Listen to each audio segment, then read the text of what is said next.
The Strenuous Life by Theodore Roosevelt. Character and Success. Published in The Outlook, March 31st, 1900. A year or two ago I was speaking to a famous Yale professor, one of the most noted scholars in the country, and one who is even more than a scholar, because he is in every sense of the word a man.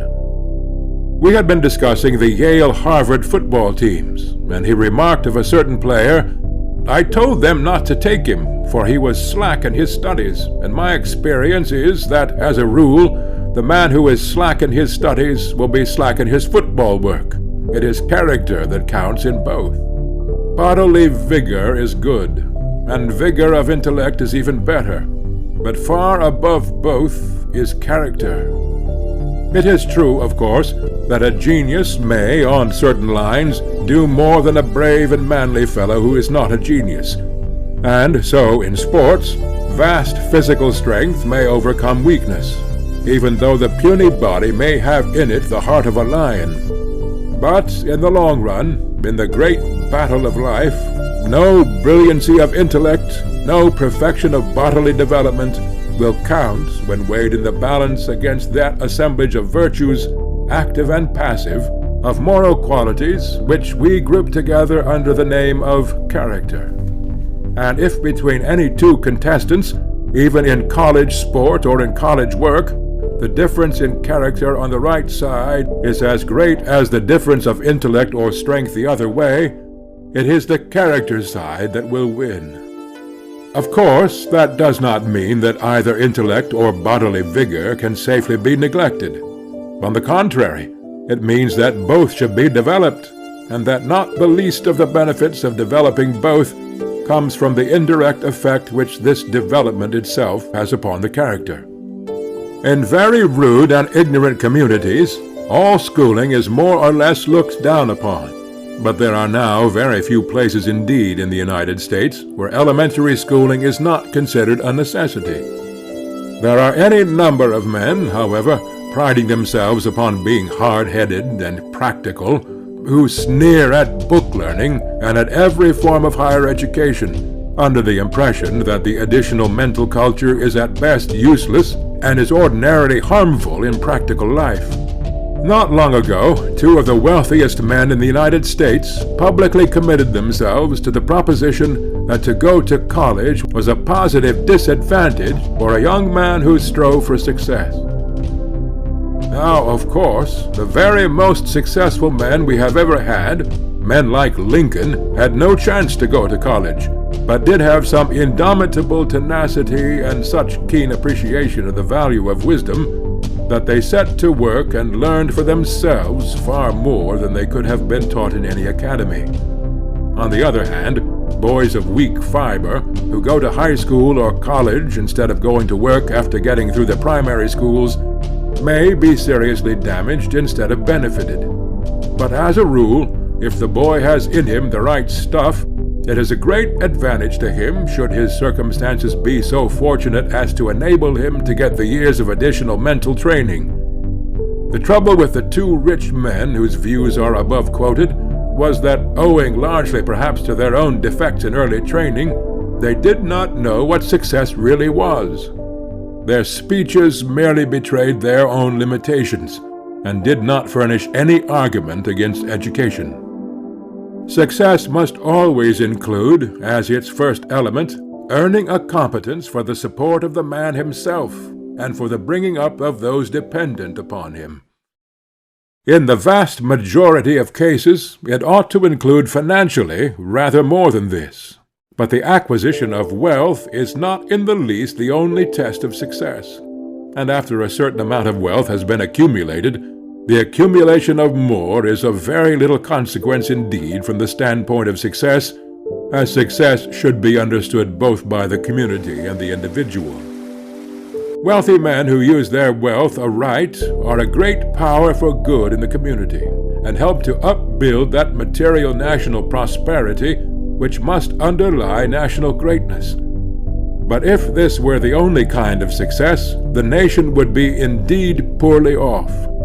Successful statesmen, soldiers, sailors, explorers, historians, poets, and scientific men are also essential to national greatness, and in fact, very much more essential than any mere successful businessman can possibly be. The average man, into whom the average boy develops, is of course not going to be a marvel in any line, but if he only chooses to try, he can be very good in any line, and the chances of his doing good work are immensely increased if he has trained his mind. Of course, if as a result of his high school, academy, or college experience, he gets to thinking that the only kind of learning is that to be found in books, he will do very little. But if he keeps his mental balance, that is, if he shows character, he will understand both what learning can do and what it cannot, and he will be all the better the more he can get. A good deal the same thing is true of bodily development.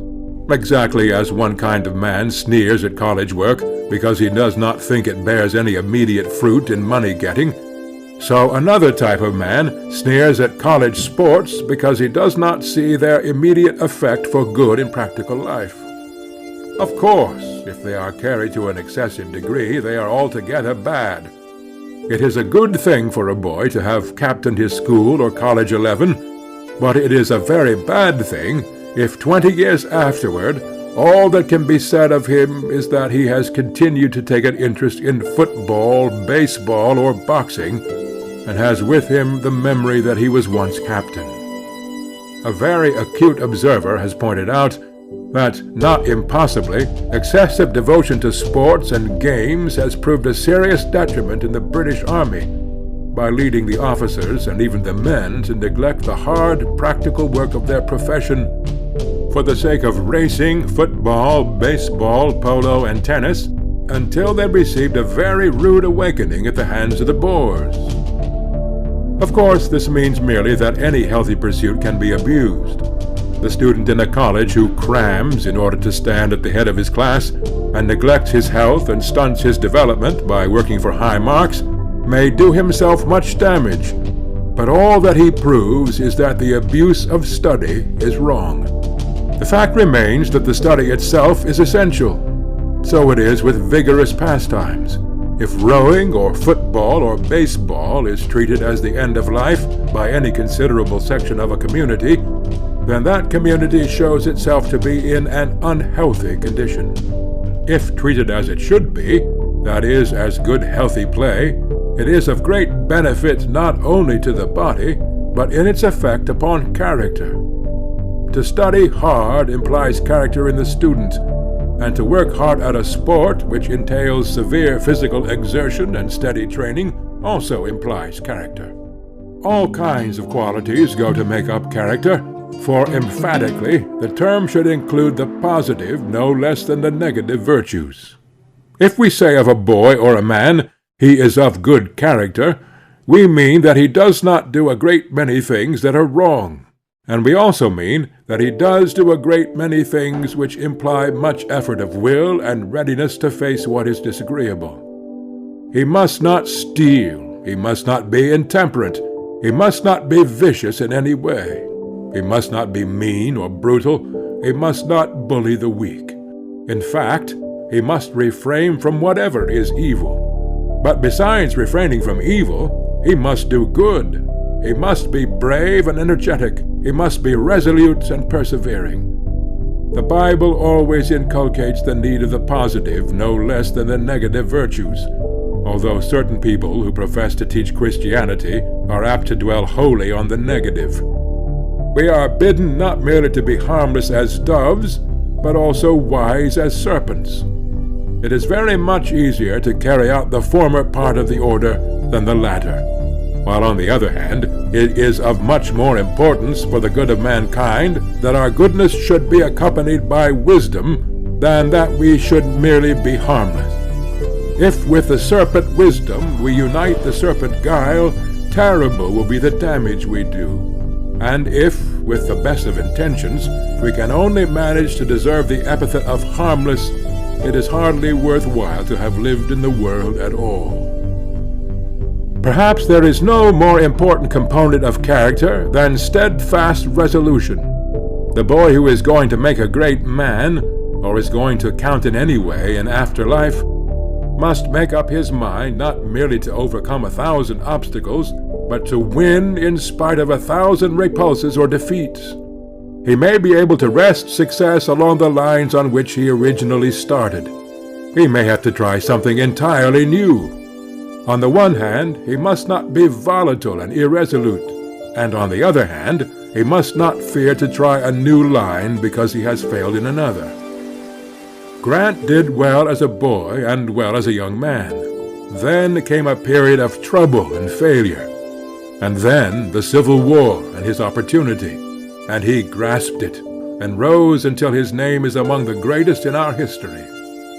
Young Lincoln, struggling against incalculable odds, worked his way up, trying one thing and another, until he too struck out boldly into the turbulent torrent of our national life, at a time when only the boldest and wisest could so carry themselves to win success and honor. And from the struggle he won both death and honor, and stands forevermore among the greatest of mankind. Character is shown in peace no less than in war. As the greatest fertility of invention, the greatest perfection of armament, will not make soldiers out of cowards, so no mental training and no bodily vigor will make a nation great if it lacks the fundamental principles of honesty and moral cleanliness. After the death of Alexander the Great, nearly all of the then civilized world was divided among the Greek monarchies ruled by his companions and their successors. This Greek world was very brilliant and very wealthy. It contained haughty military empires and huge trading cities under republican government, which attained the highest pitch of commercial and industrial prosperity. Art flourished to an extraordinary degree. Science advanced as never before. There were academies for men of letters. There were many orators, many philosophers. Merchants and businessmen throve apace, and for a long period the Greek soldiers kept the superiority and renown they had won under the mighty conqueror of the East. But the heart of the people was incurably false, incurably treacherous and debased. Almost every statesman had his price.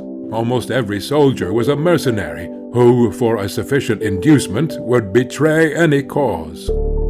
Moral corruption ate into the whole social and domestic fabric, until, a little more than a century after the death of Alexander, the empire which he had left had become a mere glittering shell, which went down like a house of cards on impact with the Romans.